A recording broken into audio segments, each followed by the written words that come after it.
நெருக்கடிகள் குறித்தும் விஜய் எந்த ஒரு கருத்துக்களையும் பதிவிடவில்லை. ஏன் புஷி ஆனந்த், ஆதவ் அர்ஜுனா உள்ளிட்டோரும் மௌனம் சாதிக்கின்றனர். இந்த நிலையில் இன்னொரு விவகாரம் ஊதாகரமாக வெடித்து வருகிறது.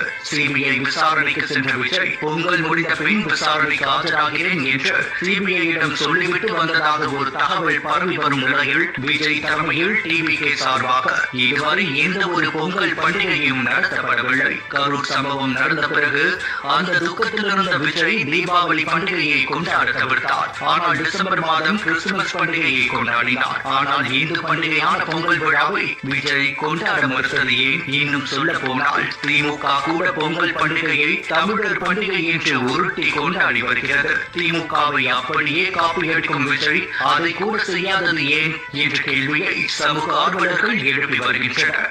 அதேபோல் பொங்கல் பண்டிகைக்கு கடமைக்கு ட்விட்டரில் வாழ்த்து பதிவையும் விஜய் பதிவிட்டுள்ளார். அதில் தமிழ் புத்தாண்டு